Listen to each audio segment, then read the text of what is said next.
నమస్కారం. ప్రస్తుతం మనతో పాటు అన్నమయ్య జిల్లా వాల్మీకిపురంలో సుప్రసిద్ధ క్షేత్రమైనటువంటి శ్రీ పట్టాభి రామాలయ క్షేత్ర ప్రధాన అర్చకులు సాలిగ్రామ శ్రీనివాసాచారి గురువు గారు ప్రస్తుతం మనతో పాటు ఉన్నారు. వారితో మాట్లాడదాం. గురుగారు నమస్కారం అండి. జై శ్రీరామ్.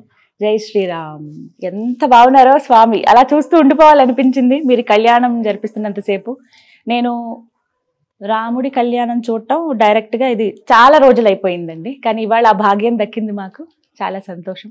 ముందుగా ఆలయం గురించి తెలుసుకోవాలనుకుంటున్నాం. గజం కేవలం 26,000 రూపాయలతో 165 గజాల భూమి కేవలం 52 లక్షలు మాత్రమే. వాల్మీకిపురం పట్టాభి రామాలయం ఎంతో సుప్రసిద్ధం. చాలా ప్రత్యేకమైన ఘనమైన చరిత్ర ఉందని తెలుసు. మరి ఆలయ విశిష్టత గురించి, అలాగే స్వామివారి విశిష్టత గురించి తెలియచేస్తారా? శ్రీరామం త్రిజగద్గురుం సురవరం సీతామనోనాయకం శ్యామాంగం శశికోటికాంతవదనం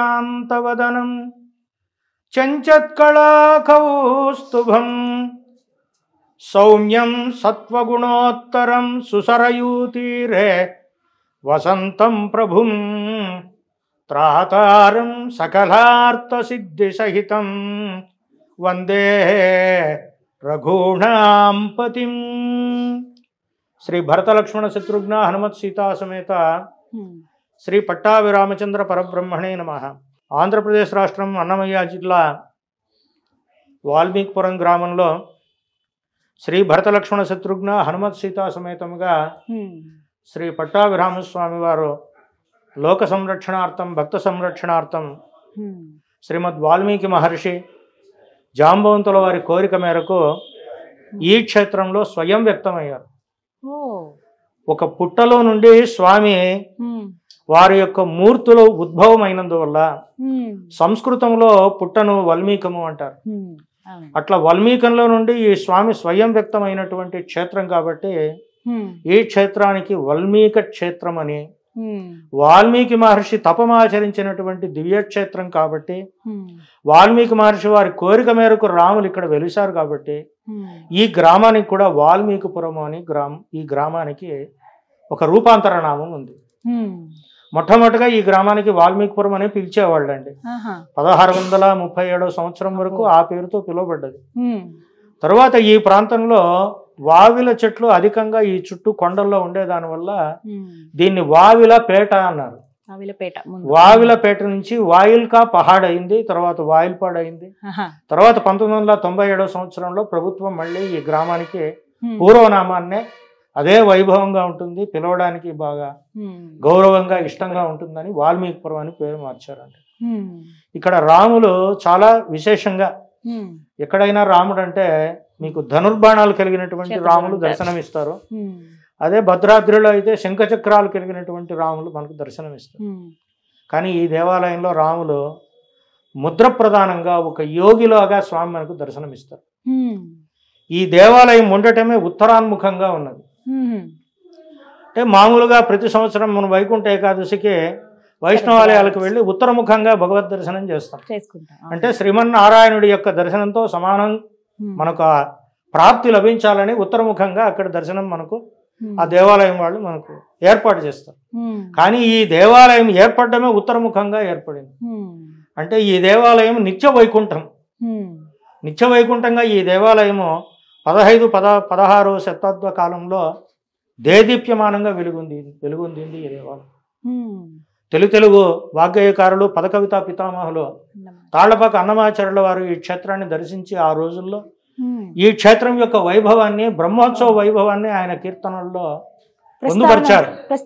ఉన్నంది 27 కీర్తనలు ఈ స్వామి మీద అన్నమాచార్యుల వారు సమర్పించారు. అందులో రాముల వారి యొక్క దేహ సౌందర్యం, ప్రత్యేకించి రాముల వారి యొక్క నేత్ర సౌందర్యం గురించి రాజీవలోచనాయ రాఘవాయ నమో సౌజన్య నిలయాయ జానకీసాయ వితత వావిలపాటి వీర ప్రతాపరామాయ అని అన్నమాచార్యుల వారు ఈ రాముణ్ణి సంబోధించి అనేక కీర్తనలు సమర్పించారు. ఇక్కడ మూల విరాట్ ఉండడమే ఒక గొప్ప సందేశపూర్వకంగా ఇక్కడ స్వామి వెలిశారు. మనకు కఠోపనిషత్తు ఉత్తిష్టత జాగ్రత్త పరాన్ ప్రోప్చ నిబోధత అని మనకు ఉపదేశం చేస్తున్నది. అంటే ప్రతి జీవి కూడా సంస్కారం పొందిన తర్వాత మానవ జన్మ వస్తుంది అని మనకు పురాణాలు చెప్తున్నాయి. అంటే ఎన్నో జన్మల పుణ్య ఫలంగా ఆ పుణ్యాల ఫల రాశిగా మనకు మానవ జన్మ వస్తుంది అని. అట్లా వచ్చిన జన్మను మనం సార్థకం చేసుకోవాలంటే ఏం చేయాలి అంటే రాములు ఇలా ఈ ముద్రతో ఇక్కడ ప్రదర్శన చేస్తున్నారు. దీన్ని సుముఖ ముద్ర అంటారు. ఉత్తిష్టత అంటే మేలుకోవాలి. ఎందుకు మేలుకోవాలి అంటే ఎన్నో అజ్ఞాన జన్మలు తీసుకొని పరమాత్ముడిని మనం పొందలేక తిరిగి మళ్ళీ మనకు పుణ్యజన్మ అయినటువంటి మానవ జన్మ ఇచ్చాడు కాబట్టి పూర్వజన్మ వాసనలకు వెళ్లకుండా మేలుకోవాలి. ఉత్తిష్టత, జాగ్రత్త అంటే మనవల్లో మనము సంస్కరించుకోవాలి. పరాన్ ప్రాప్త్య నిబోధత పరమాత్మను తెలుసుకునే ప్రయత్నం చేయాలి. ఉత్తిష్టత, జాగ్రత్త, పరాన్ ప్రాప్త్య నిబోధత. దీన్నే స్వామి వివేకానందుల వారు awake courage and stop not till the goal is reach అని వివేకానందుల వారు కూడా ఈ కఠోపనిషత్తు సారాన్ని ఇక్కడ రాములు ప్రదర్శిస్తున్నటువంటి ఆ కఠోపనిషత్తు సారాన్నే వివేకానందుల వారు ప్రపంచ దేశాల్లో ఆనాడు ప్రచారం చేశారు. అంతటి గొప్ప విశిష్టత కలిగినటువంటి యోగముద్రలో ఇక్కడ రాములు ఉన్నారు. ఇంకొకటి ఏమంటే రాముడు ఇక్ష్వాకు వంశ రాజుల్లో చాలా శ్రేష్ఠుడైనటువంటి రాజు. ఆయన రఘుశ్రేష్ఠుడు, రఘునందనుడు, రఘువంశాన్ని ఉద్ధరించినాడు కాబట్టి రాఘవుడని ఆయన కీర్తిస్తారు. అటువంటి శ్రేష్టమైనటువంటి రఘువంశాన్ని ఉద్ధరించినటువంటి ఈ రాముడు తనకు ఒక వ్రతం ఉంది అని చెప్తారు. ఏమిటా వ్రతం అంటే ఎవరినైనా సరే నన్ను ఆశ్రయించిన వాళ్ళను నేను కాచి రక్షిస్తాను, నేను మీ పట్ల సుముఖంగా ఉంటాను. అంటే మనం ఏదన్నా ఒక పని కోసం వెళ్ళినప్పుడు మనము కలుస్తున్న వ్యక్తి మనకు అనుకూలంగా ఉండాలనో లేదు మనం అడిగిన పనిని వెంటనే చేసి పెట్టాలనో మన వైపు ఆయన సానుకూలంగా ఉండాలని మనం ఊహిస్తూ వెళ్తాం. కానీ రామదర్శనానికి అలా ఊహించుకోవాల్సిన పని లేదు. నేను మీకు ఎల్లవేళలా సుముఖుడుగానే ఉంటాను. I'm always your best friend and well wisher అని రాములు ఇక్కడ ఉద్బోధన చేస్తున్నారు. అది సుముఖ ముద్ర. స్వామివారు మూల విరాట్ ఇంకో చేతిలో ఇలా అమృత హస్తాన్ని కలిగి ఉన్నారు. దీన్నే వైకుంఠ హస్తం అంటారు, వరద హస్తం అంటారు. తిరుమల శ్రీ వెంకటేశ్వర స్వామి వారు అయితే కుడి చేతిని ఆయన చూపిస్తున్నారు. రాముల వారు ఇక్కడ ఎడమ చేతిని చూపిస్తున్నారు. ఈ ఎడమ చేతిని చూపడానికి కూడా కారణము, బలమైన కారణం ఒకటి ఉంది. అంటే మనం ఇష్టకామ్యార్థాలు అంటే ఈ లోకంలో మనము జీవనం సాగిస్తున్నాం కాబట్టి ఇక్కడ మనకు కొన్ని అవసరాలు, సౌకర్యాలు, కొన్ని సుఖాలు, కోరికలు నెరవేరాలి కాబట్టి భగవంతుడిని ప్రార్థించడంలో అయితే తప్పు లేదు. ఆయన అడగటంలో తప్పు లేదు. ఆయన అన్ని ఇవ్వగలిగినాడు కాబట్టి ఆయన అడగచ్చు. ఇవ్వలేని వాడిని మనం ఎంత అడిగిన ప్రయోజనమే. ఆయన ఇవ్వగలడు కాబట్టి అందులో ఆయన ఒక వ్రతం కూడా పట్టుకున్నాడు. సకృదైవ ప్రపన్నాయ తవాస్మీచత యాచతే అభయం సర్వభూతేభ్యో దధ్యాం ఏతద్ వ్రతం మమ. నేను ఒక వ్రతం పెట్టుకున్నాయా, మా ఇక్ష్వాకు వంశ రాజులకు ఒక వ్రతం ఉంది. మమ్మల్ని ఆశ్రయించిన వాళ్ళని మేము కాచి రక్షిస్తాము, శరణాగతి చేసిన వాళ్ళని మేము పోషిస్తాము అని స్వామివారు ఇలా పాదాల వైపు చూపిస్తున్నారు. అంటే విభీషణుడు కూడా శరణాగతికి రాముడిని ఆశ్రయించినప్పుడు పక్కన ఉన్న వాళ్ళు చెప్పారు, ఈయన రాక్షసు కులానికి చెందినవాడు, రావణుడి తమ్ముడు, మన యుద్ధ రహస్యాలు, మన యుద్ధ నీతిని, రాజనీతిని తస్కరించేదానికి మన దగ్గరకు వచ్చి స్నేహం చేస్తున్నాడు, ఎంతో స్నేహం చేయవాకండి. కానీ రాముడు అలా చేయలేదు. సాక్షాత్ రావణాసురుడే వచ్చి నన్ను శరణ వేడినా నేను ఆయన్ను రక్షిస్తానన్నాడు. అటువంటి దివ్యమూర్తి ఈ వాల్మీకి పురక్షేత్రంలో ఎడమ చేతిలో ఇలా వైకుంఠ ముద్ర కలిగి ఉన్నారు. మరి ఇక్కడ స్వామి రాములు యోగముద్రలో ఎందుకున్నారు అంటే వాల్మీకి మహర్షి వాడు రాములు ఇలా ఉంటారని వాల్మీకి రామాయణంలోనే రాశారు. ఆయన దశవర్ష సహస్రాణి దశవర్ష శతాని చ రామో రాజ్యం ఉపాసిత్వ బ్రహ్మలోకం ప్రయాస్యతి. అంటే శ్రీరామచంద్ర ప్రభువు బ్రహ్మ పదార్థం చేరేంత వరకు, శివైక్యం చెందేంత వరకు ఆయన తన జీవన విధానాన్ని ఎలా కొనసాగించారంటే రామో రాజ్యం ఉపాసిత్వ అంటే రాముడు రాజ్యాన్ని ఉపాసించినాడు. రాజ్యం అంటే ప్రజలు, ఉపాసించిన వాళ్ళు ప్రజలు అంటే ప్రజలే నాకు దేవుళ్ళు అన్నాడు ఆయన. అంటే ఒక ఋషిలాగా ఆయన రాజ్యాన్ని నడిపాడు. కానీ చరిత్రలో ఎంతో మంది రాజులు ఇతర రాజ్యాల మీద దండెత్తి వాళ్ళని వశపరుచుకొని, బెదిరించి, లొంగ తీసుకొని అట్లా రాజ్యం విస్తరించిన రాజులు మనకు చరిత్రలో కనబడతారు. కానీ రాముడు అలాంటి రాజు కాదు.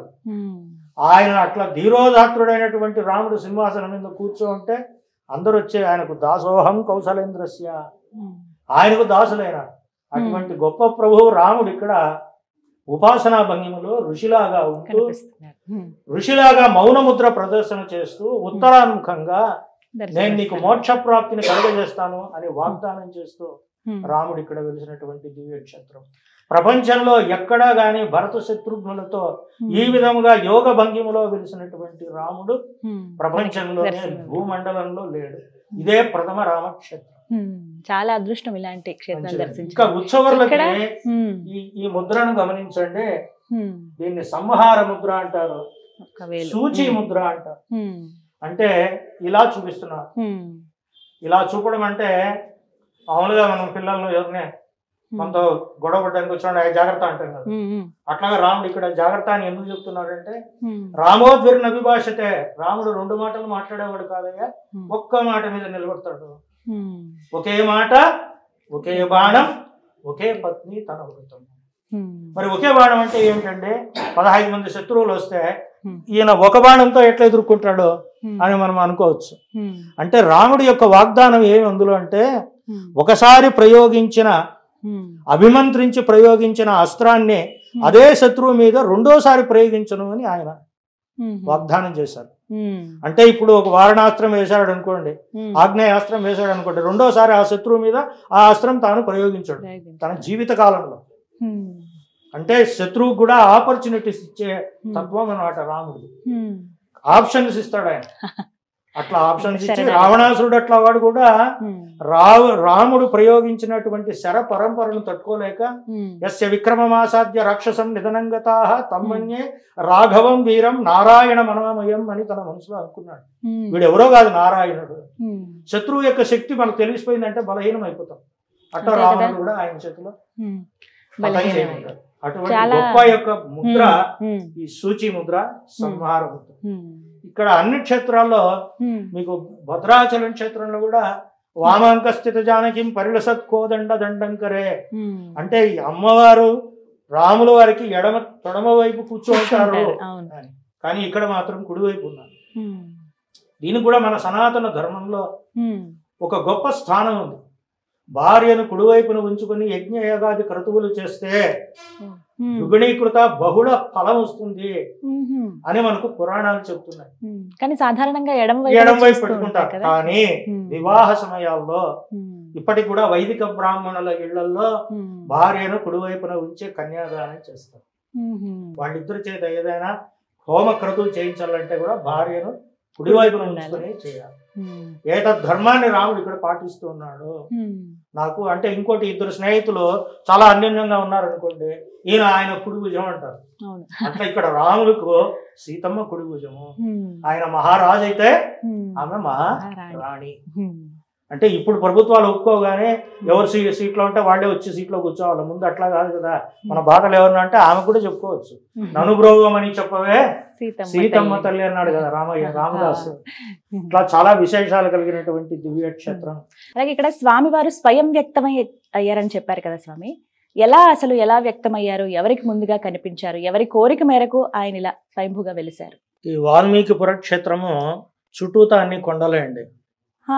అవును, మనకు దక్షిణం వైపు శతశృంగ పర్వతములు అని ఉన్నాయి. ఈ శతశృంగ పర్వతాలను ఇక్కడ స్థానిక వ్యవహారిక భాషలో నూరు కుప్పల కొండ అంటారు. నూరు కుప్పల కొండ. ఈ నూరు కుప్పల కొండ కింది భాగంలో బాహుదా నది అనేటువంటి ఒక నది ప్రవహిస్తూ ఉన్నది. ఈ బాహుదా నది తీరంలో శతశృంగ పర్వత ఉత్తర పీఠంలో జాంబవంతుల వారు, మహర్షి జాంబవంతుల వారు, వాల్మీకి మహర్షి వారు తపోస్థానం ఈ వాల్మీకిపురం. వారిద్దరి తపఫలితంగా శ్రీరాముడు వాళ్లకు ప్రత్యక్షమై మీ కోరిక ఏమి అని స్వామి ప్రసన్నుడై ప్రశ్నించినప్పుడు, స్వామి మీరు భరత శత్రుఘ్న హనుమ సీతా సమేతముగా ఈ క్షేత్రంలో పట్టాభిరాముడిగా మీరు ఇక్కడ వేంచేయాలి, భక్తుల రక్షణ కోసం మీరు ఈ క్షేత్రంలో ఉండాలి అని వారు కోరారు. వారి కోరిక మేరకు భరత లక్ష్మణ శత్రుఘ్న సీత హనుమ సమేతంగా స్వామివారు పుట్టలో నుంచి స్వయం వ్యక్తమైనారు. ఆ పుట్టలో నుంచి స్వయం వ్యక్తమైనటువంటి స్వామిని జాంబవంతుల వారు వాల్మీకి మహర్షి వారు ప్రతిష్ఠించారు. ఈ గ్రామంలో మనం ఇప్పుడు కూడా ప్రతిరోజు వాల్మీకి మహర్షి నిత్య దర్శనం చేసుకోవచ్చు. ఎలా? కోతుల గుట్ట అంటారు దాన్ని, అంటే దాన్ని వానరాద్రి అంటారు కొంత పూర్వము. ఆ కోతుల గుట్ట మీద ఒక బండ ఉంది, అక్కడ ఏమి పెయింటింగ్ లేదు, బొమ్మ లేదు, విగ్రహం లేదు. ఒక సూర్యుని వెలుతురు పడి ఆ నీడ మనకు వాల్మీకి మహర్షిలాగా సూర్యోదయం నుంచి సూర్యాస్తమయం వరకు కనబడుతుంది. ఇప్పటికీ అవునండి, ఇది ప్రత్యక్ష దర్శనం. ఇది వాల్మీకిపురము అనడానికి. అట్లా ఆ వాల్మీకి మహర్షి జాంబవంతుల వారి కోరిక మేరకు ఇక్కడ పట్టాభిరామస్వామి వారు సోదర సమేతంగా వెలిసిన ప్రప్రథమ రామక్షేత్రం ఇదే. భూమండలం మీద ప్రథమ రామక్షేత్రం వాల్మీకిపురమే. దీని తర్వాత ఏర్పడ్డ క్షేత్రాలు ఉండొచ్చును. అయోధ్యలో కూడా భరత లక్ష్మణ శత్రుఘ్నులను ఇప్పుడు పెడుతున్నారు, కానీ ఇక్కడ ఎప్పుడో పెట్టారు. చాలా స్వయం వ్యక్తమైన ప్రదేశం. ఈ దేవాలయం కూడా 13వ శతాబ్దానికి ముందరే ఈ దేవాలయం ఏర్పడినట్టు మనకు స్థానిక చరిత్ర శాసనాల ద్వారా తెలుస్తున్నది. మనం రాముల వారి గర్భాలయం చోళ శైలిలోను, తర్వాత గోపుర ప్రాకారాలు, మహారాజు గోపురము, నడివీధి మంటపాలు, పారువేట మండపము, పుష్కరిణి, ఇవన్నీ కూడా విజయనగర రాజుల శైలిలో నిర్మించబడింది. కాబట్టి ఈ దేవాలయం ఒకసారిగా నిర్మించబడ్డ దేవాలయం కాదు, అంచెలంచెలుగా దశల వారీగా ఈ దేవాలయం వృద్ధి అయింది. అలా ఒక్కొక్కరు రాజుల కాలంలో ఒక్కో విధంగా వృద్ధి అయింది. దాంట్లో సాళువ నరసింహ భూపతి రాయలు అనేటువంటి మహారాజు యొక్క కాలంలో 15th century ending, 16th century ప్రారంభంలో ఈ దేవాలయం, తాళ్లపాక అన్నమయ్య వారి వంశస్థులు ఈ దేవాలయానికి వచ్చి బ్రహ్మోత్సవాలు జరిపించి స్వామివారి మీద అనేక కీర్తనలు వాళ్ళు సమర్పించినటువంటి దివ్యక్షేత్రం ఇది.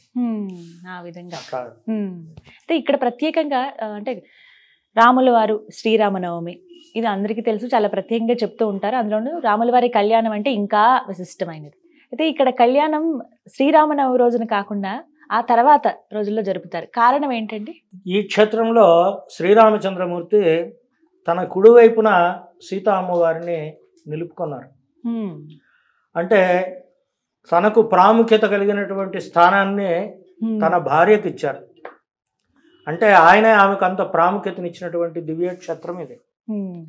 అమ్మవారి జన్మ నక్షత్రము ఆశ్లేష అంటారు.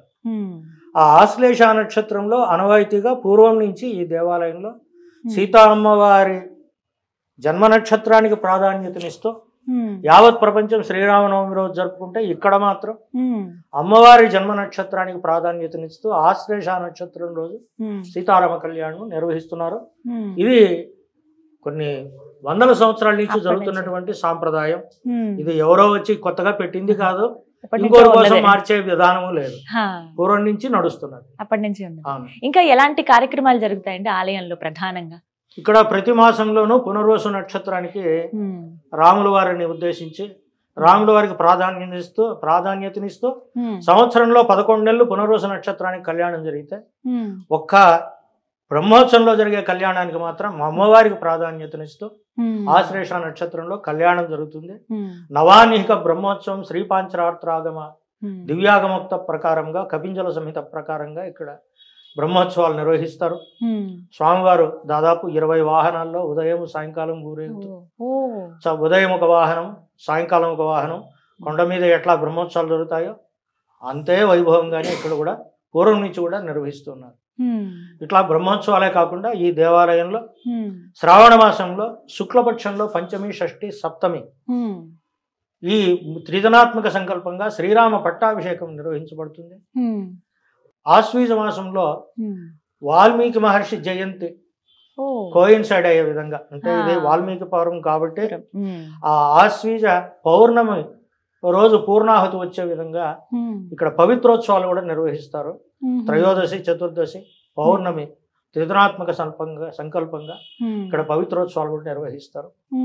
ఇవన్నీ కాకుండా ప్రతి శనివారం స్వామివారికి అభిషేకం కార్యక్రమం ఉంటుంది. ఏకాదశి ఉంటుంది. రోహిణి నక్షత్రంలో కృష్ణుడిని ఇక్కడ ఈ దేవాలయంలో రుక్మిణి సత్యభామ సమేత పాండురంగ విఠలేశ్వర స్వామిని కృష్ణుడు అంటారు, ఆయన్ని ఊరేగిస్తారు. రోహిణి నక్షత్రానికి తిరిచి ఉత్సవం ఉంటుంది. పునర్వసు నక్షత్రానికి ఉదయం కళ్యాణం ఉంటుంది, సాయంకాలం ఉత్సవం ఉంటుంది. బ్రహ్మోత్సవం 9 రోజులు నడుస్తుంది. పుష్పయాగం జరుగుతుంది. మళ్ళీ పట్టాభిషేకం జరుగుతుంది శ్రావణ మాసంలో. ఎప్పుడు ఏదో ఆశ్వీజ మాసంలో పవిత్రోత్సవం జరుగుతుంది. చాలా వైభవంగా ఇక్కడ రాముల వారు పూర్వం నుంచి కూడా అనేక సేవలను పొందుతూ భక్తులందరినీ అనుగ్రహిస్తూ ఉన్నారు. గురుగారు ఎన్నో రామాలయాలు ఉన్నాయి మనకి, వేటికవే చాలా ప్రత్యేకం. అయితే ఇక్కడి రామాలయం గురించి చెప్పేటప్పుడు ఇది మొట్టమొదటి రామాలయం ఈ భూ ప్రపంచంలోనే అని అంటున్నారు. వీటికి ఆధారాలు ఏమున్నాయని అడిగే వాళ్ళు కూడా ఉంటారు. వాటికి సంబంధించి ఏమైనా వివరాలు మీకు తెలిసినవి? వాల్మీకిపురం శ్రీ పట్టాభిరామాలయము 13వ శతాబ్దంలో చోళుల కాలంలో కొన్ని మరమ్మతులు చేయబడి కొన్ని రిపేర్స్ చేసి మహాసంప్రోక్షణ చేసినట్టుగా మనం కొన్ని చరిత్ర శాసనాలు ఉన్నాయి. వీటికి సంబంధించి శాసనాలు అంటే ఇవి తంజావూరు సరస్వతి లైబ్రరీలో నిక్షిప్తం చేయబడినాయి అని మా పెద్దల ద్వారా మేము విన్నాం. అది ఆ విధమైనటువంటి నిదర్శనం కూడా మనకేమంటే గర్భాలయము ఇక్కడ చోళ శిల్పి కళాశైలిలో ఉంది. చోళ శిల్ప కళాశైలిలో ఏమో గర్భాలయము, తర్వాత ముఖమంటపము, ప్రాకారాలు, మహారాజగోపురము, నడువీధి మంటపాలు, కళ్యాణ మంటపము, పార్వేట మంటపము, గరుడ పుష్కరిణి, వసంత మంటపము, ఇవన్నీ కూడా విజయనగర రాజుల శిల్పశైలిలో నిర్మించబడ్డాయి. అంటే ఈ దేవాలయము అంచెలంచెలుగా వృద్ధి చెందినదే కానీ ఒకేసారి నిర్మింపబడ్డ దేవాలయం మాత్రం కాదని మనకు ఈ నిర్మాణాలు చెప్తున్నది. 1997వ సంవత్సరము తిరుమల తిరుపతి దేవస్థానం వారు ఈ దేవాలయం యొక్క పురాణ చారిత్రక ప్రశస్తిని గుర్తించి అనవాచారుల వారికి ఈ దేవాలయానికి ఉన్నటువంటి అనుబంధాన్ని పరిగణనలోకి తీసుకుని ఈ దేవాలయాన్ని ఫిబ్రవరి 1997వ సంవత్సరంలో తిరుమల తిరుపతి దేవస్థానం వారు స్వాధీనం చేసుకుని తరువాత ఈ దేవాలయానికి మహాసంప్రోక్షణ జరిపారు. అప్పుడు ఈ గర్భాలయం గోపురానికి అదేవిధంగా మహారాజ గోపురానికి కూడా మరమ్మతులు చేసి దేవాలయం వాళ్ళు 2005వ సంవత్సరంలో మొట్టమొదట కుంభాభిషేకం నిర్వహించారు. అప్పటి నుంచి తర్వాత 2016లో కూడా ప్రతి 11 సంవత్సరాలకు కుంభాభిషేకం నిర్వహించడము తిరుమల తిరుపతి దేవస్థానం సాంప్రదాయం కాబట్టి మళ్ళీ 2016లో కూడా ఈ మహాకుంభాభిషేకం నిర్వహించారు. అంటే తిరుమల తిరుపతి దేవస్థానం వారి ఆధ్వర్యంలో జరుగుతున్నటువంటి కార్యక్రమాలు ఏంటండి పట్టాభిరామాలయంలో? అదే అంటే నిత్య సేవలు, నిత్యకట్ల కైంకర్యాలు, బ్రహ్మోత్సవము, పట్టాభిషేకము, పవిత్రోత్సవము, ప్రతి నెల పునర్వసు నక్షత్రంలో కళ్యాణము, వీధి ఉత్సవము, రోహిణి నక్షత్రంలో కృష్ణుడి యొక్క వీధి ఉత్సవము, తర్వాత వైకుంఠ ఏకాదశి, తర్వాత దక్షిణాయన పుణ్యకాలంలో వచ్చే మొట్టమొదటి తొలి ఏకాదశి, తర్వాత కార్తీక మాసంలో వచ్చే శయన ఏకాదశి, తర్వాత ధనుర్మాసము, ఇవన్నీ కూడా ఈ దేవాలయంలో మహాపర్వదినాలుగా తిరుమల తిరుపతి దేవస్థానం నిర్వహిస్తూ ఉన్నారు. తిరుమల తిరుపతి అంటే ఎప్పుడు నిత్య కళ్యాణం పచ్చదనం అన్నట్టు అదే మొత్తం ఈ ప్రాంతం అంతా కూడా విస్తరించి. గురుగారు మీరు ఎన్ని సంవత్సరాల నుంచి అర్చకత్వం వహిస్తూ ఉన్నారు? నేను తక్కువ అండి. మా తండ్రి గారు 1942వ సంవత్సరంలో సాలిగ్రామ తిరునారాయణాచార్యులు గారు 66 సంవత్సరాల పాటు ఆయన ఈ దేవాలయానికి అర్చకత్వం చేశారు. అంతకు మునుపు మా తాతగారు రంగాచార్యులు గారని వారు 50 సంవత్సరాలు చేశారు. 1879 నుండి మా వంశస్థులు ఈ దేవాలయాన్ని చేస్తున్నాము. అవునండి. మా తాతగారు రంగాచార్యులు గారు, మా తండ్రి గారు సాలిగ్రామ తిరునారాయణాచార్యులు గారు, వారి తర్వాత నేను ఏదో దాన్ని ఏమంటారు పొట్టబోసుకోవడం కోసం ఉద్యోగం చేసేవాడిని.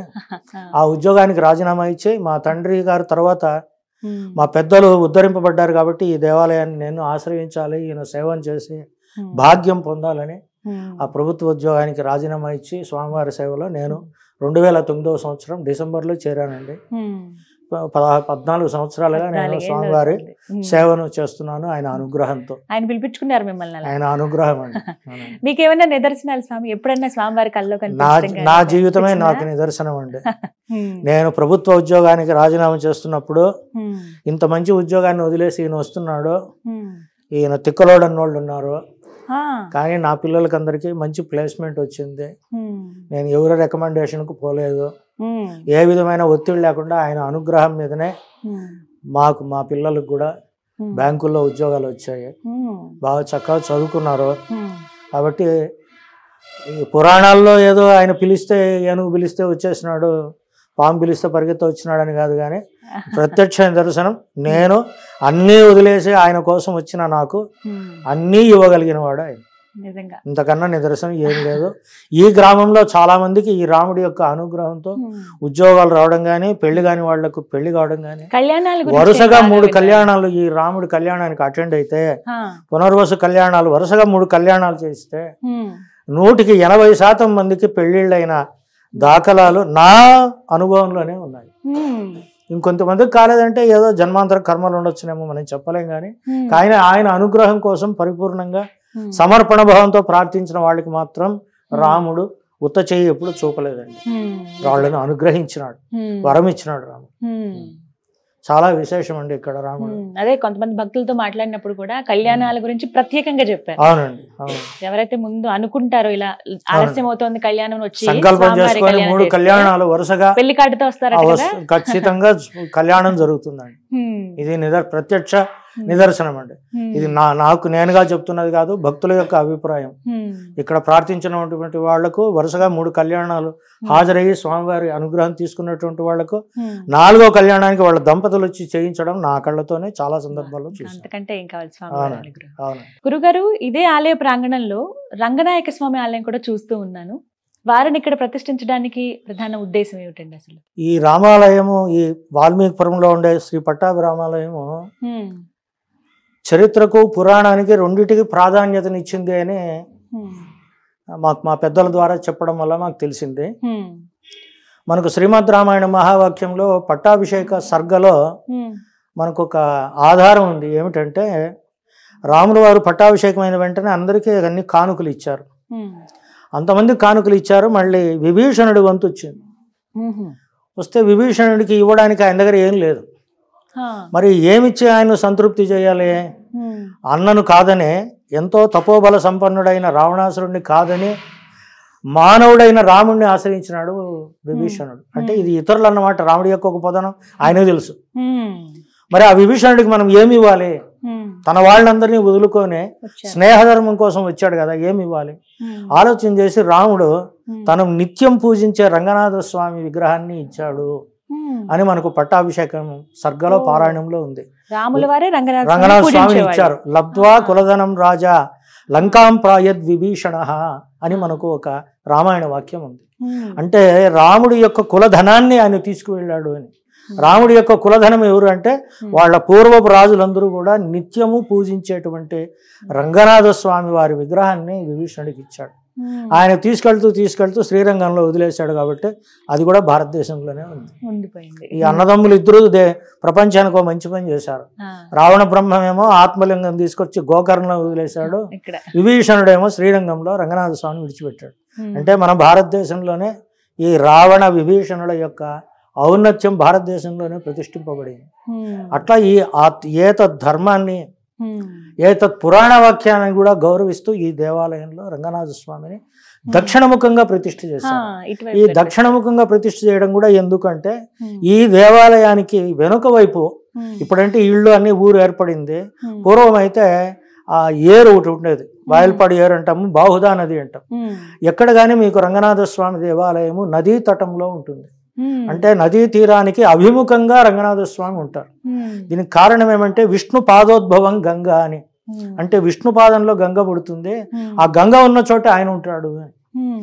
మీరు శ్రీరంగం వెళ్ళినా కావేరీ తీరంలో రంగనాథ స్వామి ఉన్నారు. శ్రీరంగ పట్టణం వెళ్ళినా అక్కడ కావేరీ తీరంలో ఉన్నారు.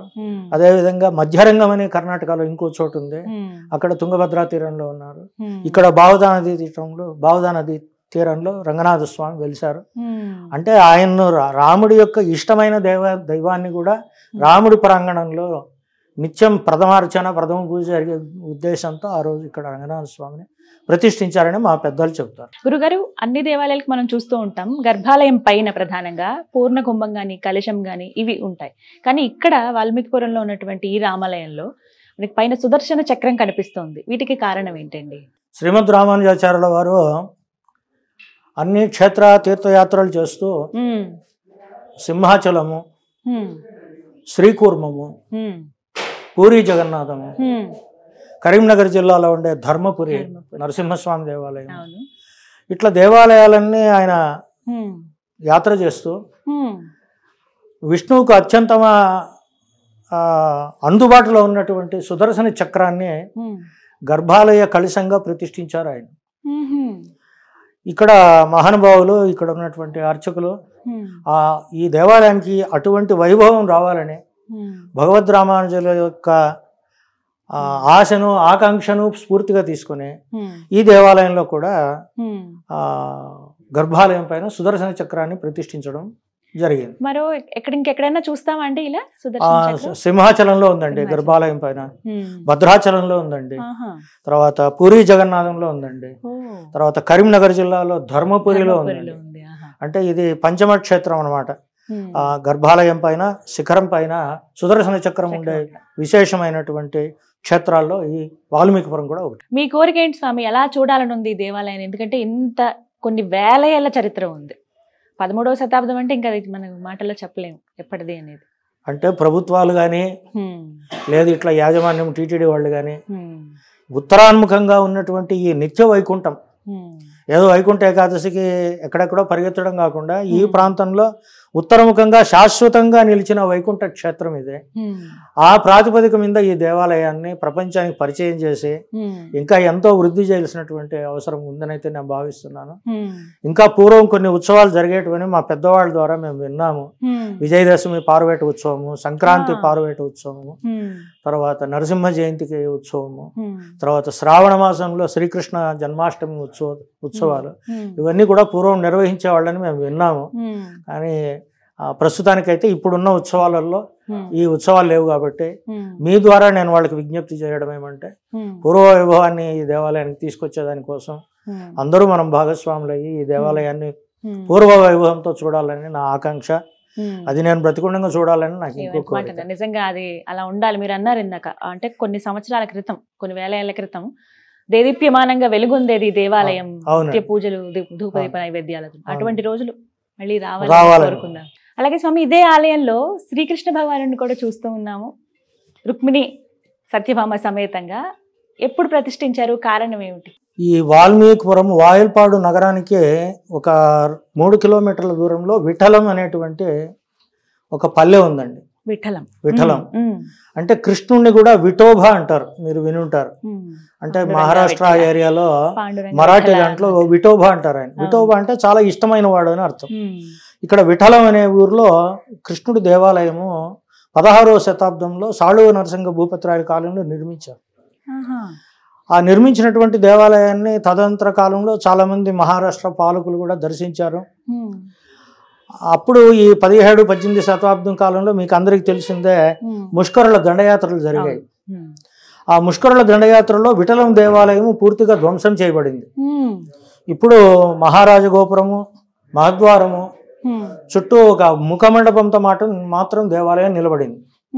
అక్కడ వెలసి ఉన్నటువంటి శ్రీ రుక్మిణి సత్యభామ సమేత శ్రీ పాండురంగ విఠలేశ్వర స్వామి, కృష్ణుడు అంటారు, అక్కడి నుంచి వాళ్ళ ముష్కరుల బారి నుంచి రక్షించుకోవడం కోసం ఆ దేవుణ్ణి ఆ కాలంలో తీసుకొచ్చి ఇక్కడ పెట్టారు ఈ దేవాలయం. వాస్తవానికి ఈ దేవాలయం కూడా ముష్కరుల దండయాత్రకు గురైంది. మనకు దేవాలయంలో రాజగోపురం కింద ఒక లతాంగి శిల్పం ఉంది, దానికి ముఖం కొట్టేశారు. కొట్టేసినప్పుడు దాని కింద ఒక వరాహమూర్తి శిల్పం ఉంది. అంటే మేము ప్రత్యక్షంగా చూసిన వాళ్ళు కాదండి, చెప్తే విన్నవాళ్ళే. ఆ వరాహం ఉంటే ముష్కరులు మళ్ళీ లోపలికి రారు అనమాట. పంది ఉంది కాబట్టి రారు. అందరు కోన్క దేవహై అంటే సువార్క దేవ అని. కాబట్టి ఈ దేవాలయం అట్లా రక్షించబడింది అని మా పెద్దవాళ్ళు చెప్పడం.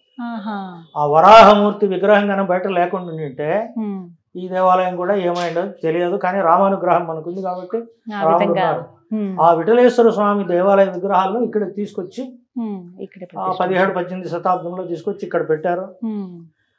అందరూ ఉపాలయాల్లో రంగనాథ స్వామి వారి వల్ల వీరికి కూడా ప్రతి మాసంలోనూ రోహిణి నక్షత్రంలో అభిషేకము, వీధి ఉత్సవము ఇవన్నీ దేవస్థానం వాళ్ళు చేస్తున్నారు. కృష్ణుడు ఇలా ఇక్కడ వెలగడానికి గల బలమైన కారణం అక్కడ ఈ 3 కిలోమీటర్లో ఉండే దేవాలయం ధ్వంసం కావడం, తీసుకొచ్చి ఇప్పుడు ఇక్కడ వెలిసారు. మొత్తం మంది ఆలయానికి వస్తే సకల దేవతల దర్శనం అయిపోతుంది. శ్రీ భూలక్ష్మి సమేత రంగనాథ స్వామి వారు, రుక్మిణి సత్యభామ సమేత పాండురంగ విఠలేశ్వర స్వామి వారు, చెన్నకేశవ స్వామి వారు, నమ్మాళ్ళు వారు, భగవద్ రామానుజులు వేదాంత దేశకులు, వాల్మీకి మహర్షి, శ్రీ మహాలక్ష్మి, శ్రీ వీరాంజనేయ స్వామి దేవాలయం, ఇవన్నీ ఉపాలయాలుగా ఈ దేవాలయంలో కలిసి మనకి కనిపిస్తాయి. ఇందాక మీ మాటల్లో విన్నానండి, శ్రీరామనవమి కాకుండా 3వ రోజున కళ్యాణం జరిపిస్తూ ఉంటారు స్వామి అమ్మవార్లకు అని. అయితే కేవలం ఇక్కడికి వచ్చిన వాళ్ళకైనా అందరికీ చూసే వీలుంటుందా కళ్యాణం భక్తులందరికీ? 2013వ సంవత్సరం వరకు ఈ దేవాలయంలో కళ్యాణము దేవాలయం ప్రాంగణంలోనే జరిపేవాళ్ళండి.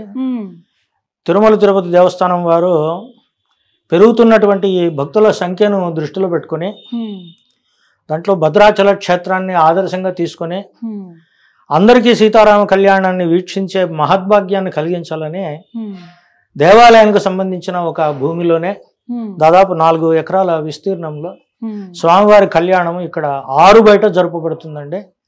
1,00,000 మంది కూర్చొని కళ్యాణం చూడగలిగినటువంటి బహిరంగ ప్రదేశంలో ఇక్కడ రాముల వారి పందిళ్లు వేసి రాముల వారి కళ్యాణం చాలా వైభవంగా దేవాలయం నిర్వహిస్తూ ఉన్నది. ఎంతమంది భక్తులు వచ్చినా కానీ ఈ దేవాలయానికి కళ్యాణానికి హాజరయ్యి దర్శనం చేసుకునే అవకాశం దేవస్థానం కల్పిస్తుంది, వీక్షించవచ్చు. చాలా సంతోషం గురుగారు, ఇక్కడికి రావటమే ఒక అదృష్టం. అందులోనూ మీరు చాలా చక్కగా వివరించి చెప్పారు. కళ్యాణం జరిపించినప్పుడు కూడా మామూలుగా చూడటం వేరు, ఏది ఎందుకు చేస్తున్నారో, ఎవరెవరి పేర్లు మీరు చెబుతున్నారో, ఎవరెవరి కళ్యాణం ఏ విధంగా జరిగేదో, అప్పట్లో ఉంటే నిజంగా ఏదో జన్మలో చూస్తున్నామేమో, మళ్ళీ ఈ జన్మలో భాగ్యం దక్కింది. చాలా చాలా సంతోషం అండి, చాలా చక్కగా వివరించారు. ఆ రాముడు అనుగ్రహం అందరిపైన ఉండాలని మరొకసారి దీవించండి మమ్మల్ని. శుభమస్తు. అదేవిధంగా ఈ అన్నమయ్య జిల్లాలో మారుమూల ఉన్నటువంటి వాల్మీకిపురం గ్రామానికి సుమన్ టీవీ యాజమాన్యం వాళ్ళు ఇక్కడికి వచ్చి శ్రీరామ భక్తులందరికీ ఇక్కడ వెలిసినటువంటి వాల్మీకిపురం శ్రీ పట్టాభి రామచంద్ర స్వామి వారి యొక్క విశేషాన్ని తెలియజేయడానికి ఇది ఒక అవకాశంగా తీసుకొని వచ్చి సుమన్ టీవీ ప్రేక్షకులకు అందరికీ అందజేసిన దానికి సుమన్ టీవీ యాజమాన్యానికి, శ్రీరామ భక్తులందరికీ శ్రీరాముడి యొక్క కృపాశీస్సులు ఎల్లవేళలా నిండుగా మెండుగా కొండంతగా ఉండాలని శ్రీరాముడిని ప్రార్థిస్తూ జై శ్రీరామ్, సర్వే జనా సుఖినో భవంతు. నమస్కారం అండి.